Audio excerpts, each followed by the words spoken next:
Magkaroon tayo ng question answer, magkaroon tayo ng hukong class ulit. Matagal na akong din nag-hukong class dahil nanghina rin ako dahil sa iba. Pero, siyempre marami rin tayong bisita. Alam mo, yung pinapaksa ng mga bisita rito, isang enjoyment yan sa salita. Pero, ang dapat sumalun yan, kunwari wala kang hukong class dito. Yung mga magulang, mas maganda pa nga to may kanya-kanyang kasesyon na magagawa. Paano yung anak niya, ano yung gagawin? Kasi pwede yung sarili lang kayo nag-enjoy. Hindi nyo na-turo, hindi nyo na-impart yung enjoyment yan sa anak ninyo. Yan. Ang pag-impart ng enjoyment sa anak ninyo, dito pa lang sa gawain, medyo bagsak tayo. Bakit tayo bagsak? Parang tayo ang excited, pero traditional tayo Hindi natin na aming anak natin na, halika, upo ka rito. Anong sabi dyan? Tanong gulo. Tapos, merong bisita. Tinuruan ko kanina, si JP. Si JP parang first time lang niya alam, kamayan mo. Parang ayaw pa nga. Sige, sumunod kinamayan mo. Tanungin ko anong pangalan. Tinanong. Ano kung galaw-galawin? Tapos, pagpakilala ka. Eventually, nag-sharing na sila. Nung alis na ako, sabi ko, kailangan ikaw magpatuloy. Kailangan natin ng ganyan. Huwag natin expect, matured na yan. O bahala na yung Diyos yan. Gusto ng traditional. So, meron tayong active na obligasyon sa anak natin. Proactive, offensive. So,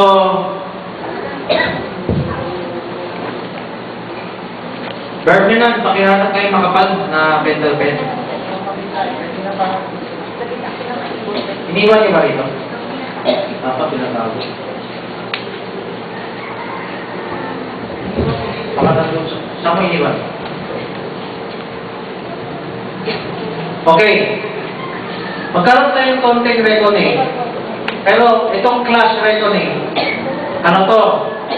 Hindi to final. Kasi ang pinaka-final talaga yung maliit na session. Bakit? Parang cell group, pero technically, iba siya sa cell group na ginagawa natin. Ito ay session, no? Bakit kailangan natin ng session? Nakasulat sa Bible yan Tuturuan natin sila lahat ng gagawin nila.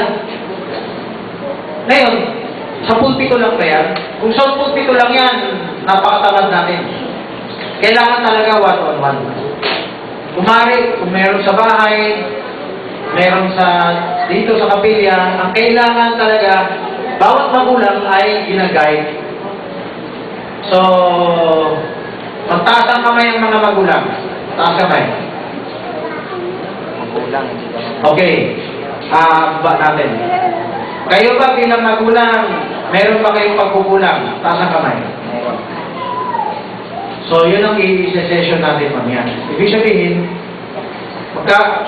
pwedeng kayo magtanong ng assignment sa isa't isa. Alam niyo ba yung nakasulat sa Bible, pakibukas ka, Barbara? Admonishing one another.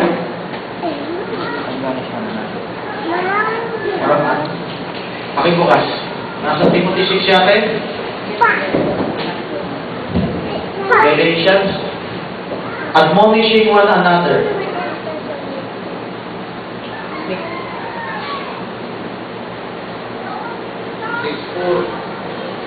Admonishing. Bakit nasa dictionary ka?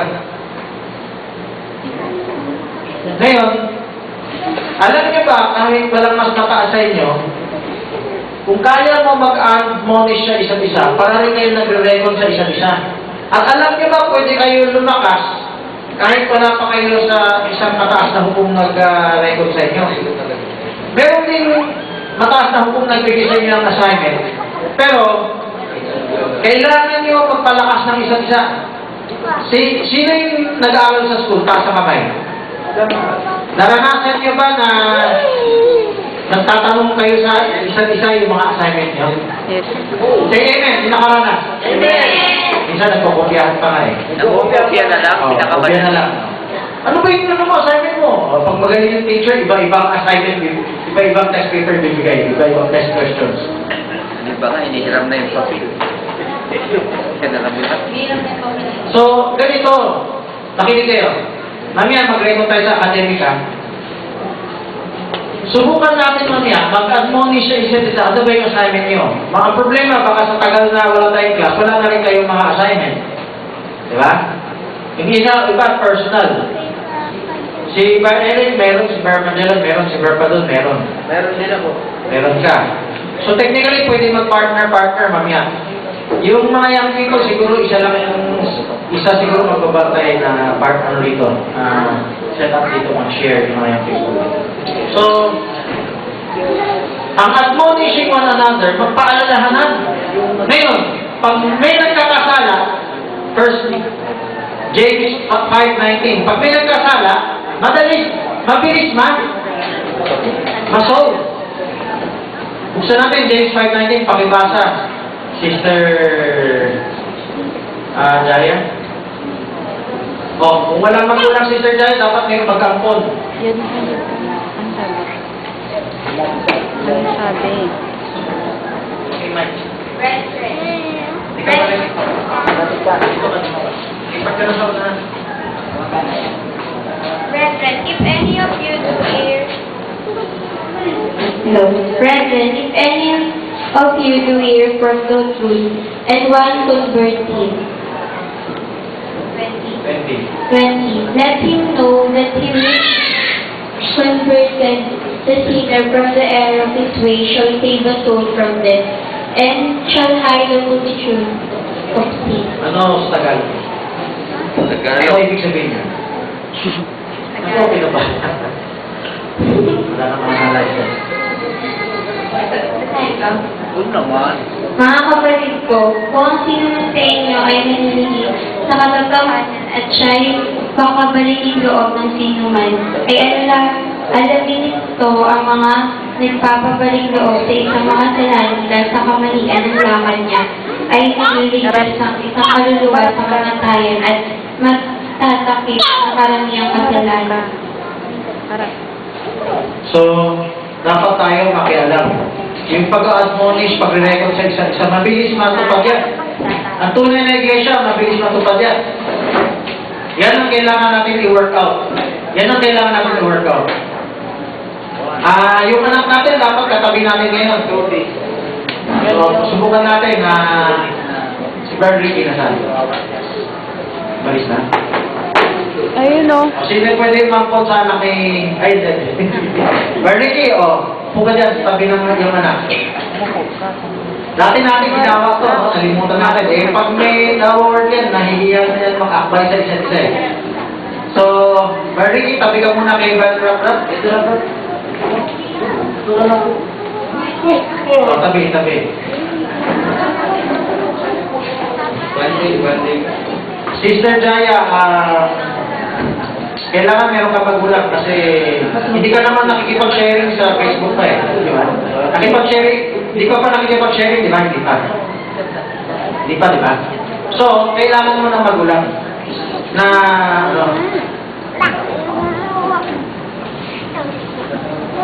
so, Barba dun,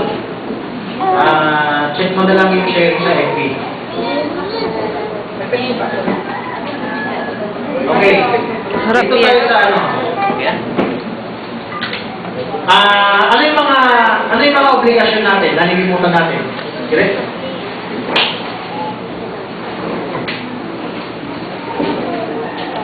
Yung mga obligasyon na yung posisyon, no? Kaligtaan natin to. Yung tamang gulong, nakaligtaan natin. Mas na yung sakit.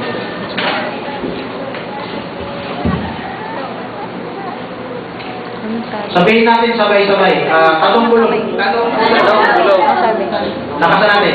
Gulong! Sabay-sabay. Tatong gulong. Anong verse sa Bible yan? Anong Acts Lagi 7? lang sa salita. Hindi yan. Pwede yan maging Deuteronomy 6:7, pero nasa site ng nurture. Hindi pa to sa side ng masyado sa admonition. Buksan nyo. Isaiah 59:21. So malilit na bata, hindi pa marunong magbasa. Naglalaro. So, ano yung tanongin nyo? Ano yung pinag-usapan? Diyan nyo ma-impart sa inyong anak, ano yung Word of God. Kung sinaman nyo lang yung mga anak ninyo sa church, pero pababayaan nyo sila, naglalaro lang sila. Nagkwentuhan. Yan ang nasa traditional churches. Ang traditional churches, parang bahala ng Diyos sa kanila. Ganyan. Tsamba-tsamba, yung ibang denominational churches, natutukan nila sa indoctrination yung bata. Pero nagiging Nicolay ka, nagiging parang brainwash. Ang gusto natin, magka-interest ang bata, pero eventually tuturuan natin mag-ignore yan. Okay. Bukod sa opposition, buksan nga natin makibasa, Isaiah 59:21. Isaiah. Brother Rap, makibasa. Unahan kayo ni Sister Jaya. Sana may Bible kayo. Ang pangalawang dapat kayo paggawa sa anak niyo, turuan niyo sila ng buklat ng Bible. Pagtapos na siya bumaba na pinag- Sulat nito, putihin niyo to. Turuan niyo humawak ng Bible. Hawak lang ng Bible. Mahirap ba sa anak natin? Hindi. Pero bakit laro na laro yung anak natin? Kasi hindi natin sinupin na, makinig ka, hawak ng Bible. Hindi medyo marunong, magbuklat. Saan? Hindi medyo marunong, mas marunong pa, magbabasa. Paparinig sa magulang. Ay sundan ng dalili.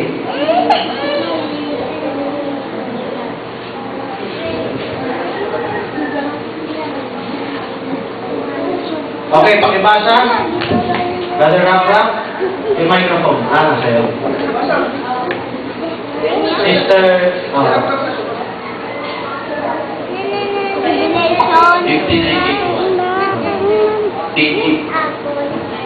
51 at tungkol sa akin, ito ang aking sa kanila sa sabi ng Panginoon na aking espiritu nun sa iyo at ang aking mga salita na itigay sa iyo bibig.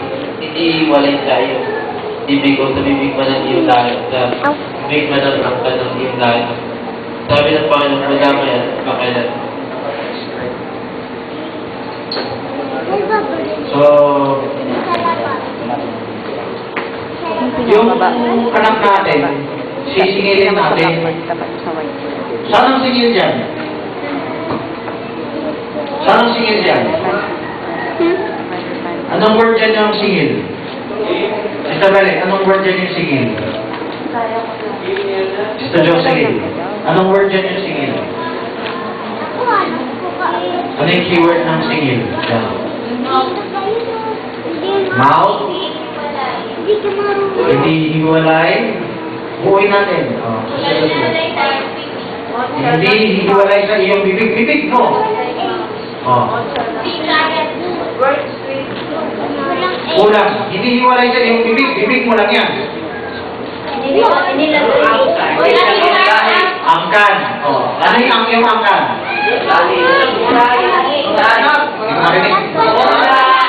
Buong lahi. Sabihin mo, yung buong lahi ano? Artistahin? Yung buong lahi mo ano? My words. Hindi hiwalay ang salita sa buong lahi. Ibig sabihin, mula sa magulang papunta sa anak, talagang pinahanda o pinapareport, sinisingil. Mula sa magulang papunta sa anak, sa tingin niya, paano nakarating ang Hudyo sa atin na dala-dala yung Biblia? Paano nakarating sa atin ang Biblia? Mula magulang papunta sa anak, hindi nila binibitawan ng pagtuturo. Nasundan niya? Hindi nila binibitawan yung pagtuturo. Yan yung nawawala sa atin ngayon. Pero sa mga Hudyo, mula sa tatay papunta sa anak, yun. Kopyahin niyo to. Pag-prescribe niyo to sa anak ninyo. Tanong ko lang. Ibang scriber na wala. Yung Bible, subukan nga natin, pahawak natin sa anak natin. Nahawakan naman ni Joshua. Good. Sabayin mo.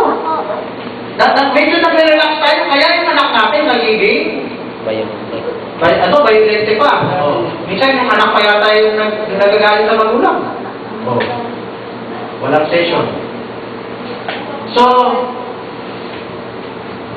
tapos paparusahan natin ang pahabol. Pero kailangan balikan natin, meron ba, saan ba tayo nagkunan? Yung hindi marunong magbasa, pahawakin nyo. Hindi marunong magbasa, papuklatin nyo. Matuto sila, saan ang Genesis? Paano matututo yung anak natin? Anong Biblia? Tinatamad tayo magturo. Pero, kung katabi natin sila, buklatin mo. Ano ba yung Genesis? Ito yung first book of the Bible to. Kapag matututo yan. Hindi isa ko po maraming beses.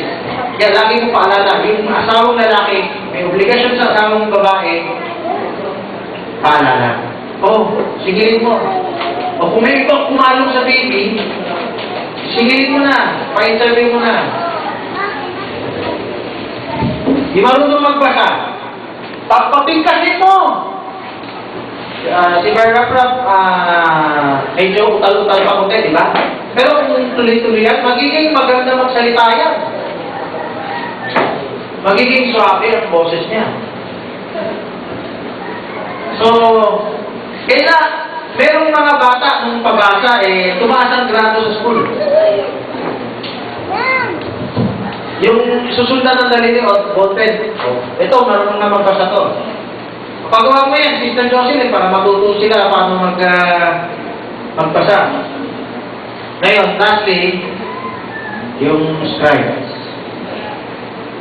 Sino dito nag-scribe?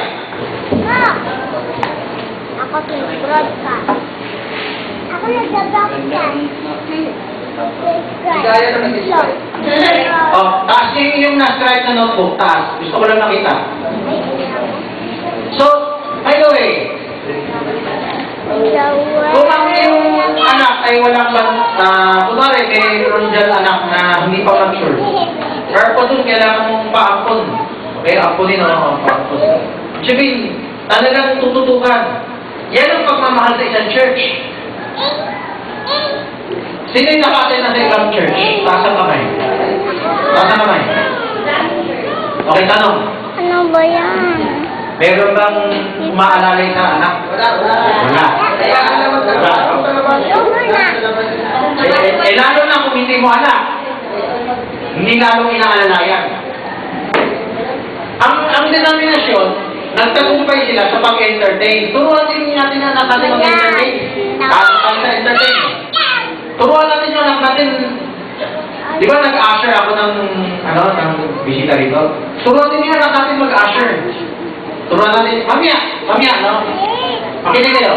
Yung mga young people, turuan natin magkamay, mag-share. Kopyahin nyo to, napakababaw na to. Hindi natin kasi ginagawa. Kaya, kopyahin nyo to, gawin natin mamaya. Pamayan. Kopyahin nyo, masyadong mababaw, pero hindi natin ginagawa So, detalye ako rito. Sulat nyo. Part ng entertain Diyos to. Ang entertain Diyos, marunong mag-asikaso sa bisita. Kamayan natin, kopyahin nyo. Inokopya ba ito ba? Naglalaro man naman si David sige mo, tinitignan yung scribe. Sigilin nyo yung scribe,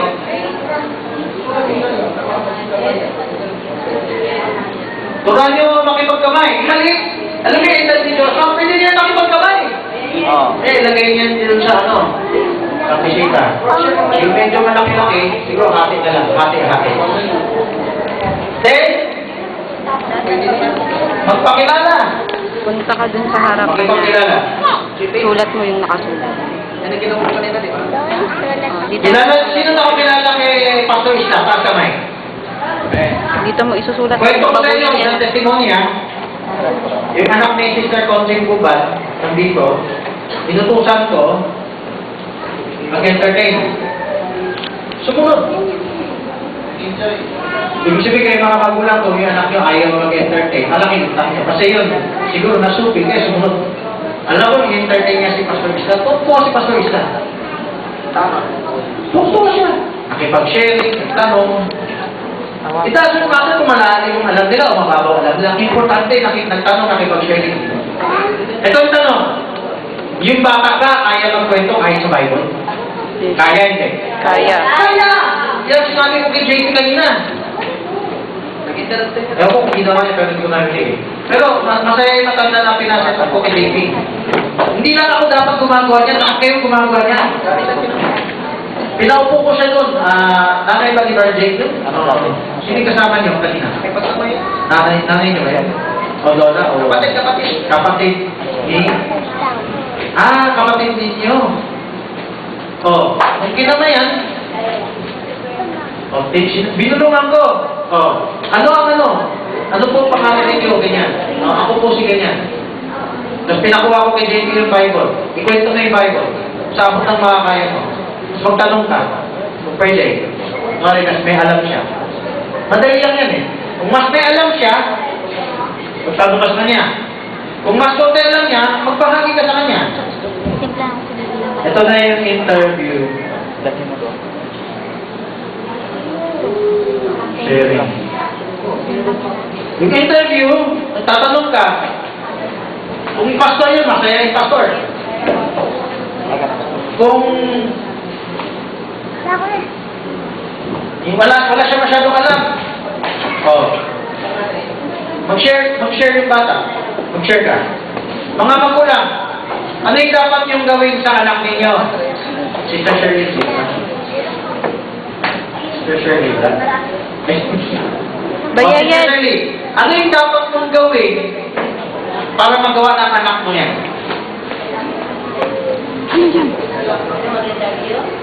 Para ang anak mo makipagkamay, makipagkilala. Siyempre, may sabi ng pangalan dito. Mag-interview, mag-share. Anong dapat mong gawin para magawa nila yan? Paano supervise? Bagal-bagal. Ha? Pag-utos mo sa kanya, iiwanan mo ba? Nasaan ka? Tingnan ko Nasa tabi niya. Kung nalimutan niya yung sasabihin niya, aagawan mo ba ng papel o anong gawin mo? Hindi tanong kulong. Brother Ricky, kunwari, nauutal yung bata. Anong gagawin mo? Bubulungan mo yung bata, anong sasabihin? O ikaw nang alis dyan, ako na. Alin yung gagawin mo? Bubulungan. Kasi, ito kahinaan natin. Makinig kayo mga manggagawa. Pag ginanahan tayo mag-share, nalilimutan natin yung anak natin. Ito pang pangalawang problema. Pag mayroong magaling magtanong, nalilimutan natin yung mahina. Sabihin natin lahat, focus on the weak. Mahina. Sabay-sabay, malakas. Focus on the weak. Focus on the weak. Kanina, may cell group dyan, si Brother Jay. Maraming tanong si Kambal. Si Kambal na lang hinaharap. Ganun din nangyari sa itong bisita rito. Yung magaling magtanong, hindi na niya pinapansin yung mahina. Progressive tayo, di ba? Ano yung halimbawa sa Bible? Ano yung halimbawa sa Bible? Yung focus on the weak. 99. Huwag ka na.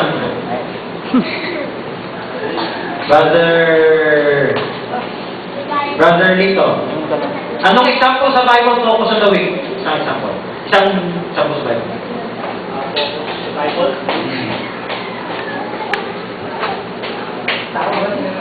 Okay, bukod kay Brother Lito, pwede na Sister Jaya, Sister Rose, Hermio, Brother Lee, ano? Focus on the way. Ah. Sa linggo kang mag-focus magbibigit ng salita. Ayan, sa 1 week eh.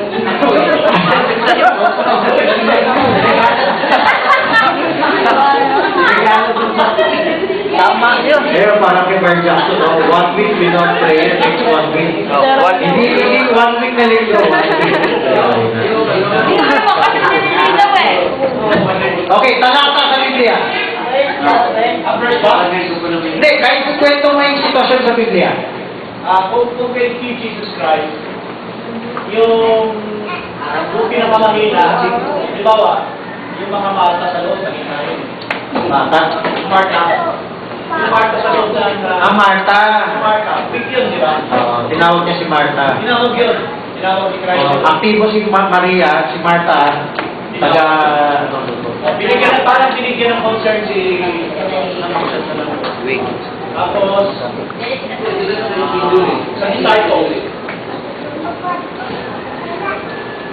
Si Marta, isang example yan. Sa disciples. Paano sa disciples? Si Peter. Okay, pwede rin. Yung Acts 20:35. Si Peter, mukhang malakas si Peter, pero Mahina. mahina siya eh. Pinukusan siya ni Christ eh. May parable si Kristo. Okay, bukod kay Magellan, Brother George, Brother Ricky, Sister Rita, Sister Jaya. Anong parable? Anong parable yun? Sister Rita. Parable of the? Pain ka, pain. Yung pinaka-binigyan ng ng pera, tapos Ginawan niya. Pero yung example na yan, hindi Wala na na tayong focus sa pig na parusahan. May everyday lang. Sige. Parusa yan eh. parusa. Kaso malamig na yan. Good Samaritan? Pwede yan, tama yan. May kailangan sa hukom yan. Lagay ko nga din yung Good Samaritan. Wala pang nag-mensahe related sa hukom. Itong Good Samaritan related sa hukom yan. Yung week, hindi na pinansin. Tama si Jaya, pero mayroon pa isa. Wala na? Okay, Sister Menan. Ay, Brother Menan.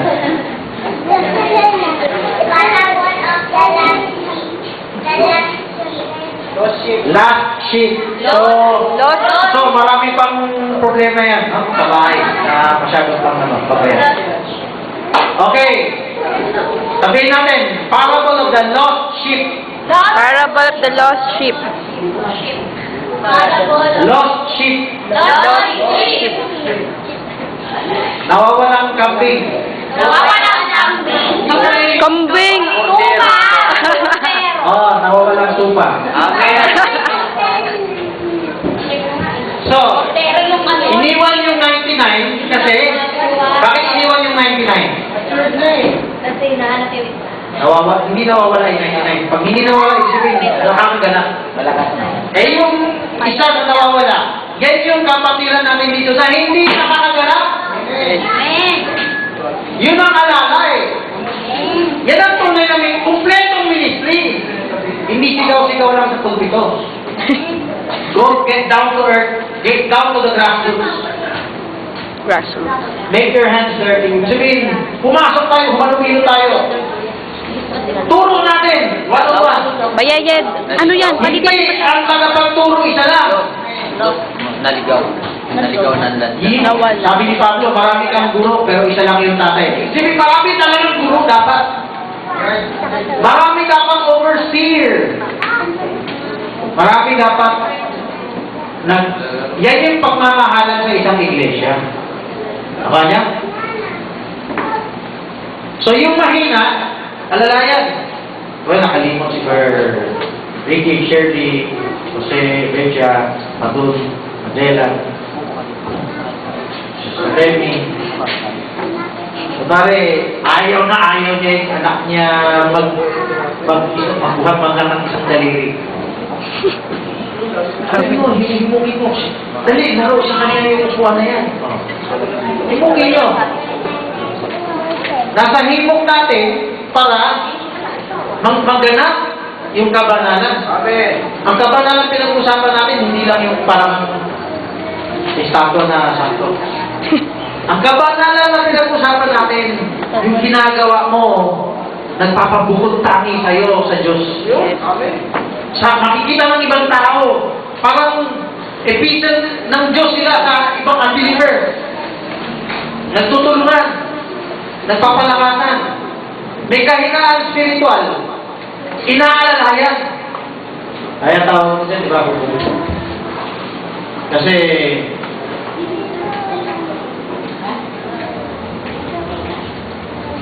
nilagay ka ng Diyos yan para magpatupad ng katuwiran, ng kabanalan.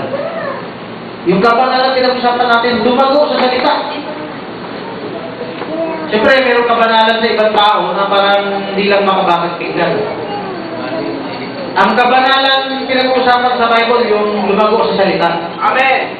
Yung pamilya mo, yung kapatiran na mahina-hina. Sa traditional churches, inaalalayan pag halala ng problema. Kunwari, nagkaroon na ng aksidente, nagkaroon na ng away, nagkaroon na ng sakunan, may namatayan, nagbabayanihan, kolekta tayo para sa namatay. Pero, dapat hindi kayo maghintay ng gano'n.